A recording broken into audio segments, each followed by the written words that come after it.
அப்பேற்பட்ட பிரபஞ்சமே இருக்கிற மைய கோடு, பூமியினுடைய மைய புள்ளிதான் தில்லை சிதம்பரம். 3000 அந்தணர்கள் பூசிக்கின்ற புண்ணிய தலம். வேதம் திணைத்தனை குன்றாத வேதம் ஒலிக்கின்ற இடம் சிதம்பரம். 21,000 மூச்சு காட்டுகளை அடக்கி ஆளுகிற அப்பன் நான் தாண்டா, நான் இல்லைன்னா உனக்கு ஒரு நாளைக்கு மூச்சு காத்தே கிடையாதுடான்னு சொல்லி 21,600 ஓட்ட தன் கூரை மேல வச்சிருக்கிறானே, அவன் பெரியவனா? 72 நாடி நரம்பு நான் தாண்டா, ஒரு நரம்பை இழுத்துனா கை இழுத்துக்கும்னு சொல்றானே 72 தூண்கள்ல, அவன் அப்பனா? நான் ஆடலேன்னு சொன்னா நீ பேச முடியாது, நீ சோறு நீங்க முடியாது, மலஜலம் கடிக்க முடியாதுடா அப்படின்னு ஒத்த கால ஊனி உலகத்தையே ஆளுகிறானே அம்பல வாணன் ஆடல் அரசன் எங்கள் நடராஜன். உன்னுடைய புகழ எவனாலையும், சிங்கம் போகுதுன்னா நரி ஊழையிடுகிறது, சொரிநாய்கள் ஊழையிடுகிறது சொன்னால் சிங்கத்திற்கு என்ன சிறுமையா?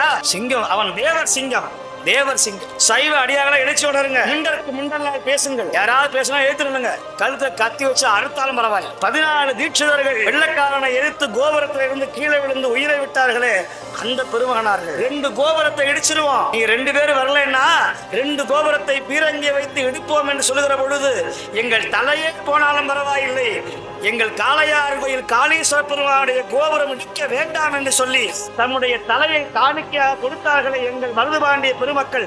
அவர்கள் வாழ்ந்த பூமி அல்லவா இந்த பூமி? யோசிச்சு பாருங்க.